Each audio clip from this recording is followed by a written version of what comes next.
A very good evening to all the viewers. Welcome to the IJCP chat show on possibility and preventive measures for COVID fourth wave. The COVID 19 pandemic has led to a huge loss of human life worldwide and presents an unprecedented challenge to the public health, food systems, and the world of work. The outbreak of COVID 19 affected the lives of all sections of society as people were asked to self quarantine in their homes to prevent the spread of virus. Repurposing of safer, established medications that may have antiviral activity was the approach for treatment of early stage of the disease. So, to talk about the possibility of the fourth wave of COVID and what are the preventive measures to follow, I welcome Dr. Sanjay Jain, consulting physician at multi specialty hospitals in Nagpur. He has a rich 30-year clinical experience. Thank you, sir, for joining us today. Sir, starting with the first question here, what can be the clinical presentation if there is a fourth wave of COVID? Madam, as we have seen the first and part of the second and also the third wave, the presentation more or less remains the same, though there are some more aggression in the second wave. Lot of people have directly came in the stage of ARDS, and there was lot of mortality as you already know. But I think in the this last wave, Omicron, the presentation were just either a low grade fever, body pain, and a lot of people I have seen with the diarrhea and the vomiting. So that was quite new, abdominal pain. So I think there may be mixed presentation also of the fourth wave. They may come with the coryza. Of course, I've not seen loss of taste or smell in the third wave, which was very prevalent in the first wave. But second wave was more of a respiratory distress, and finally, I think it's going to be mixed picture. Myalgia, all the viral presentation, viral fever-like presentation, arthralgia, then the coryza. There may be GIT symptoms like loose motions, vomiting, and in fact, I'm not expecting, or rather, I've seen the second wave so closely. I'm not expecting the seriousness this time. Uh, we have already seen it's now in the North Korea and some parts of the Europe and the America. We do from those we what we get to learn is the high grade fever is one of the symptoms, and then subsequently, of course, it's going to be like a viral fever. So all the viral components are going to be there. If the So, fourth wave, Nagpur, it's, I mean, right now there are nil cases, but one or two cases do come, and they got a similar presentation. okay, so this is, so the if there is a fourth wave to come, it will follow the clinical presentations that has been so far, with fever being one of the primary symptoms of concern here. So, sir, also can you highlight on how different can the new variant be as compared to all the previous COVID variants?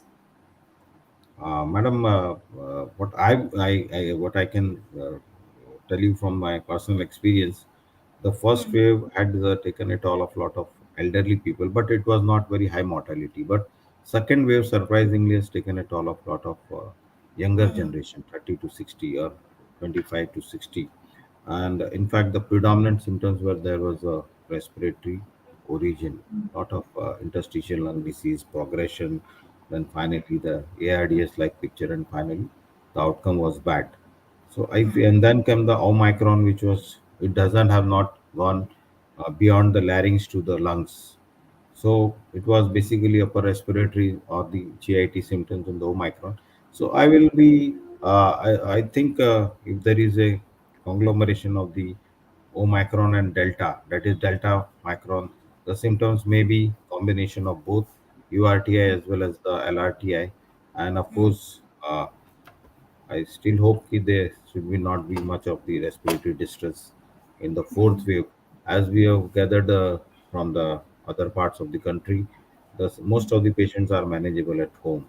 Hardly one or two deaths have been reported, uh, but of course, figure may be slightly lower. But that's what I feel. It's going to be mixed picture, but everything is unpredictable. Right now, Nagpur, we have not seen any patient going on the ventilator in the fourth wave, or just a manageable conservatively without many much of the drugs. Though in the third wave, we have used a lot of antibody cocktail, and subsequently we have realized That's it's not of any use, such a use the costly drugs. We have used lot of molnupiravir, and somehow I feel their patients have responded well. And of course, the supportive line of the doxycycline, and not this time we have not used much of the hydroxychloroquine.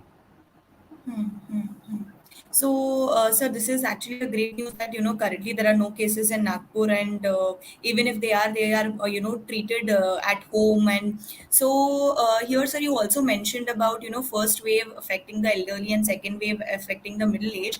So, sir, the current wave, if it is to happen, then how about what about the vulnerable age groups? Is it possible that they can contract the virus again? Are they at risk of contracting the virus again? If they are not vaccinated, I think the risk is high, and particularly we have started vaccinating the children late, so the chances they may be getting affected this time, because we have seen the trend. The first wave elderly, then the second wave with younger people, third wave it was a mixed picture, but we got a lot of middle-aged and elderly people, but that was very very insignificant symptoms. They are very well managed at home.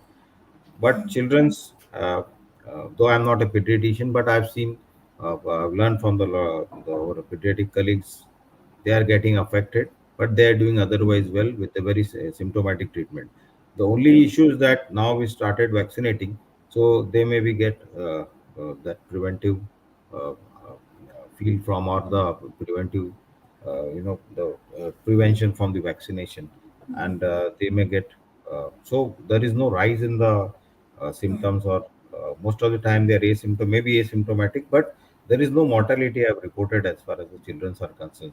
They may be prone, and they may be having a similar symptoms of coryza, fever like things, but none has gone out of control as far as the children are concerned. And even the elderly are doing well because most of the population are vaccinated, and perhaps that is the reason. So, so yes, so the children who are not vaccinated, or the people who are not vaccinated, are or can be at risk, but most of them are showing asymptomatic symptoms, so that can be well controlled. So, sir, since they are asymptomatic, milder cases, what are the treatment options available for them for the mild cases? Mild cases to be managed symptomatically as we have managed in the first wave also, and even in the third wave with the Omicron. Just manage the symptoms by antibiotics, or the uh, sometimes anti-inflammatory for the more pain. A little bit of, if the child is more than 8 years, we have given doxycycline, but that is a plus minus, and little bit of antihistaminics and other drugs, and they can be given the overall zinc and other things, but that has lot been controversy in the second wave, whether that has caused the increase in the mucormycosis and all sorts of things. But managing just conservatively, observing the oxygen level, and doing the CT if it is required, if the oxygen level is going down. I think most of the patients have managed very well symptomatically without any issues in the this latest wave, Omicron. And children's particularly are least affected, and I think maybe because of the immunity status. And of course, now as I've said, now we have started vaccinating, so we have less and less to worry. Yes, correct, sir. So, sir, also you mentioned about people requiring oxygen, or getting hospitalized. Very very few cases, but there is a possibility. So, sir, what are the treatment options available for the moderate or a severe case of COVID? Even if they are very limited, but what can be the treatment option for them? See, if you do the genome testing and we find that it's a delta, then I think better option is the antibody cocktail, which is costly, but still within the reach of a common man. And secondly, that time we have used the antiviral drugs, molnupiravir. We give oxygen support. Steroids, of course, has to be used with very, very great caution if it is really indicated.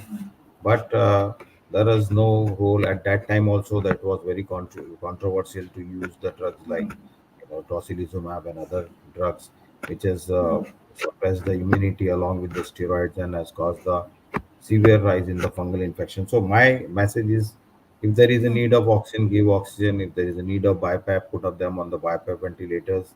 And of course, anticoagulant was the issue right from the beginning. So you can give either heparin or the oral anticoagulant to start with. And lot of other drugs which are the biological modifier or immunosuppression has to be used with great caution.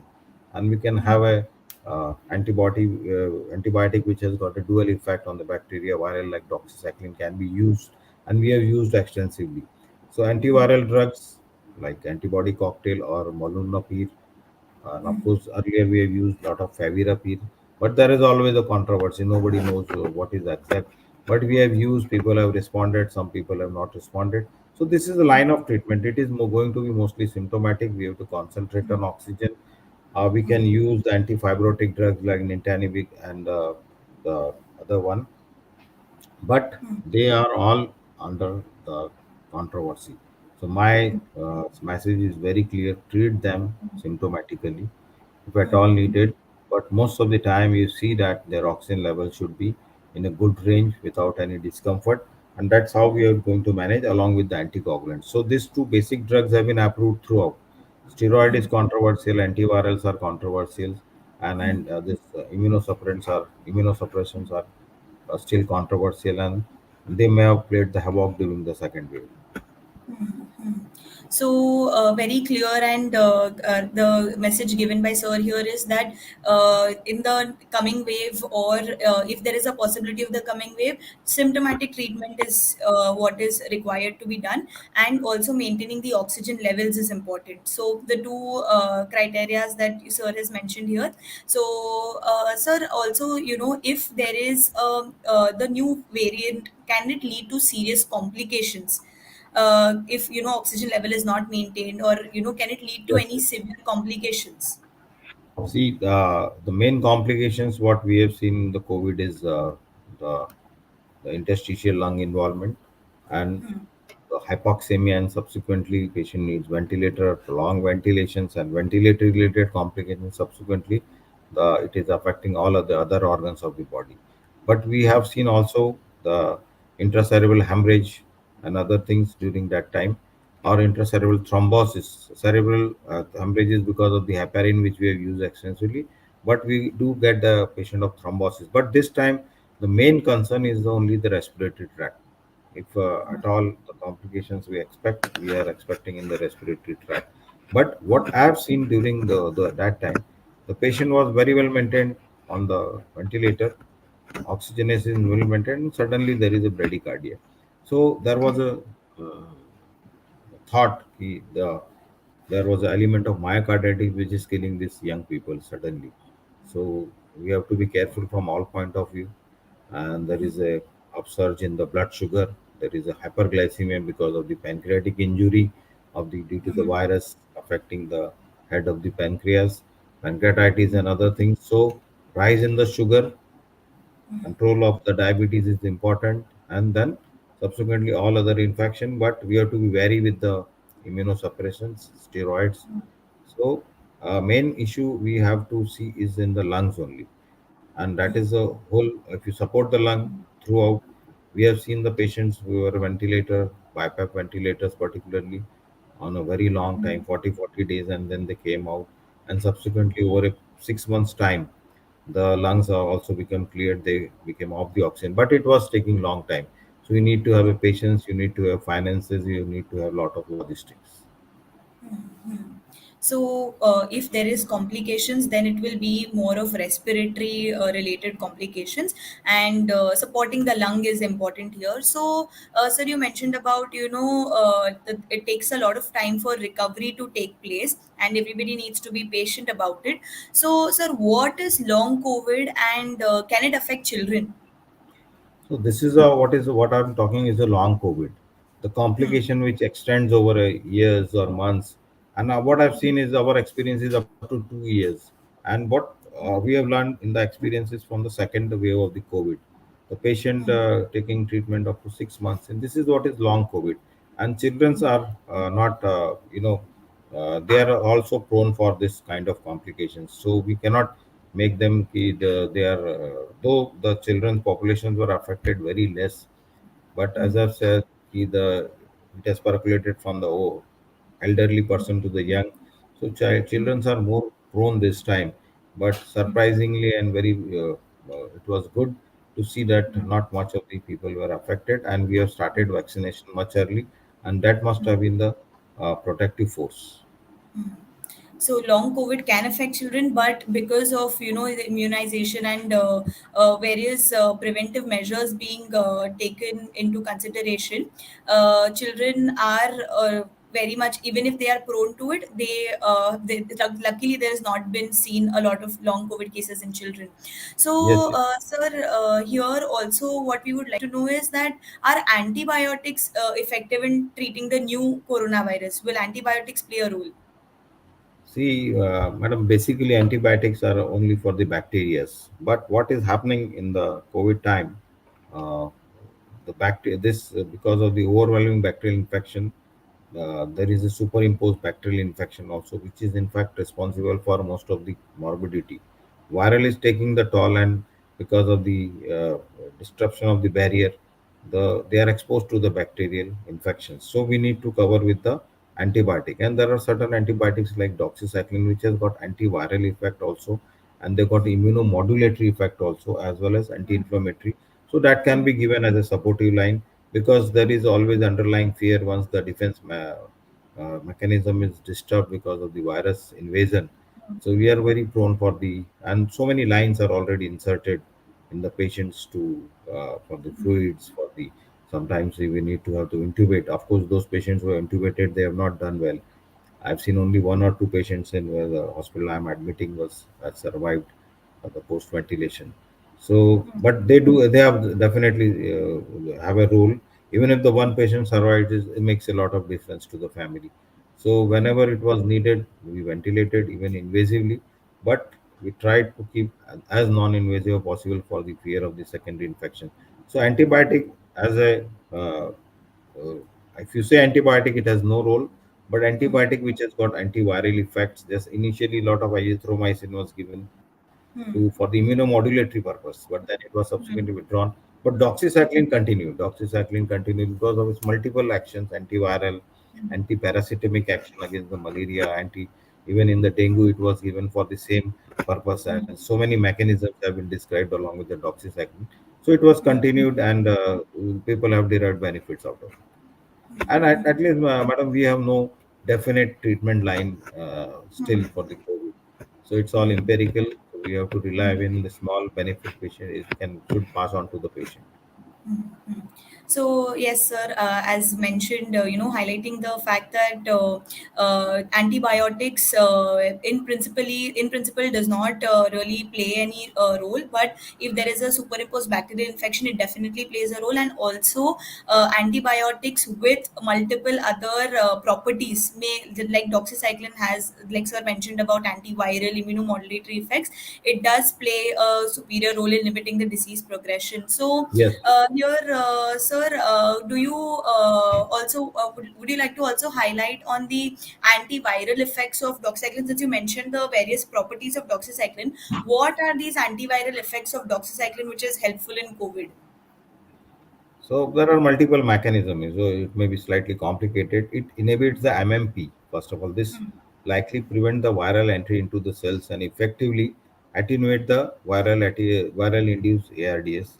It also has an inhibition effect on the papain-like proteinase PL3PRO that mediates the generation of non-structural proteins which have a crucial role in viral replication. So prevention of the viral replication is very important. You know, they replicates like anything, and lot of viremia, and that is hazardous to the body.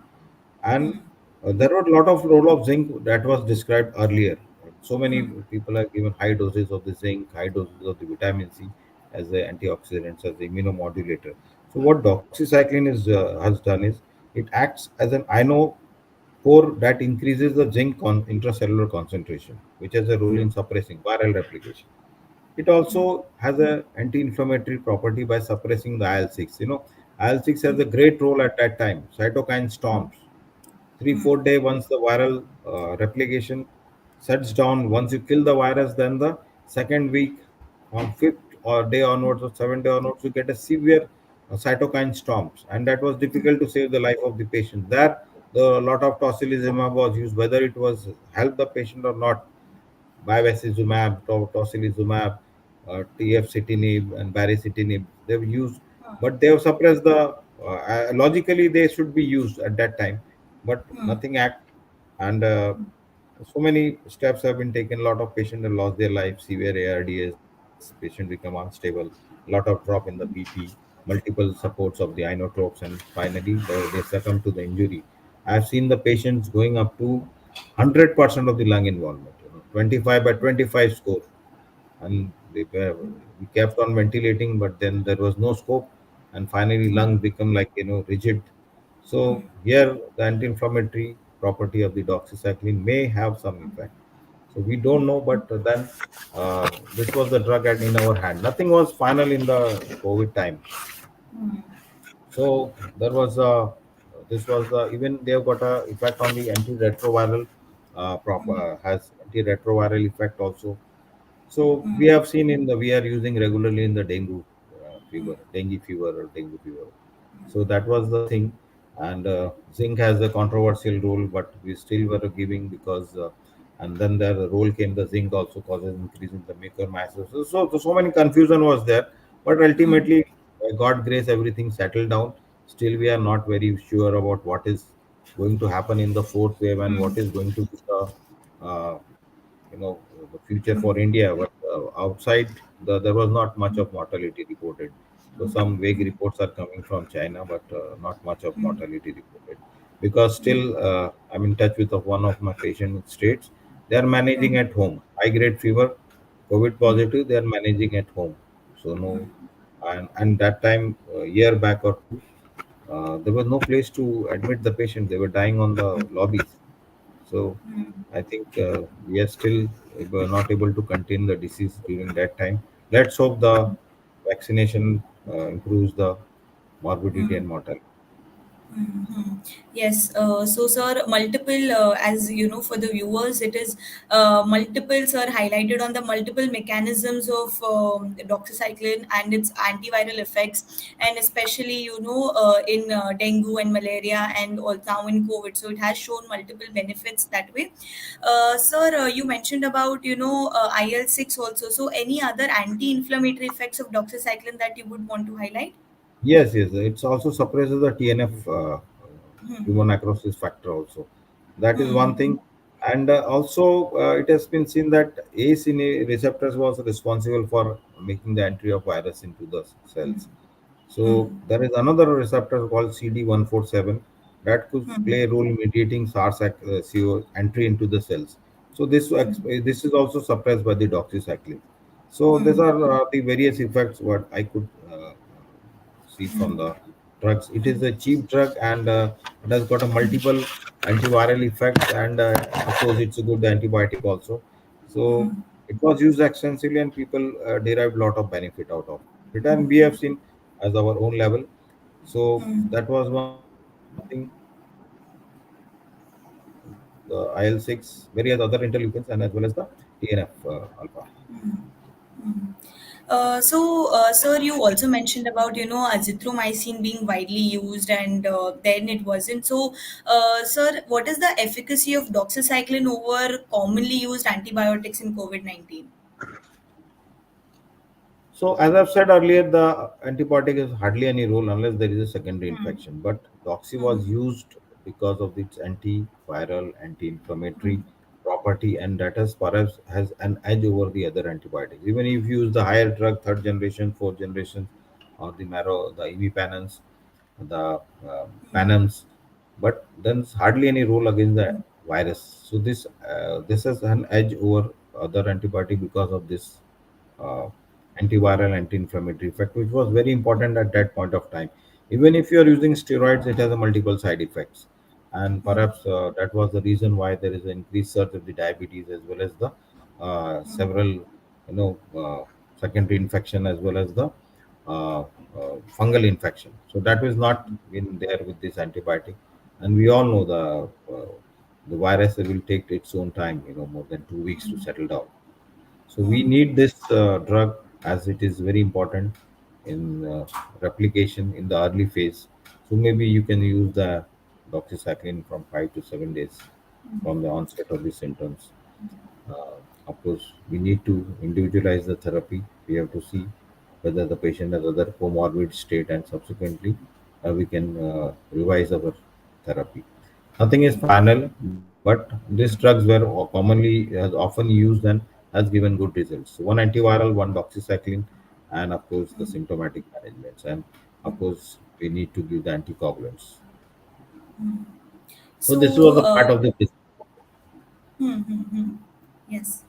So here, one important, consideration to be given is that doxycycline, even though is an antibiotic, but more commonly was used in COVID for its other properties such as antiviral, yeah. immunomodulatory, anti-inflammatory effects. So, yes. So, sir, also, can you also mention about, what is the dosage and duration of doxycycline that it was given in COVID? So we used to give a loading dose of 200 to start with, and subsequently 100 milligram twice a day.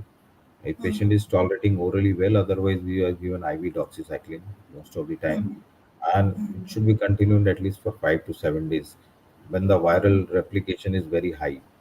In the it is during the first week or first 5 days where the viral replication is going to take place, and after 5 7 days the body takes care of the virus. What is happening is the storm.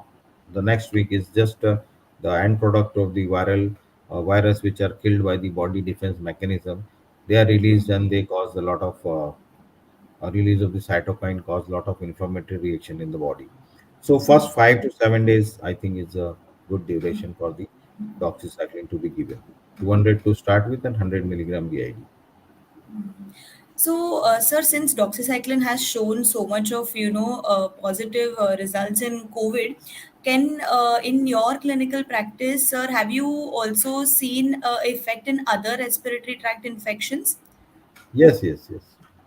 We have used in, of course, most of the URTI, and sometimes in the mycoplasma pneumonia, of course, we have used doxycyclines, or then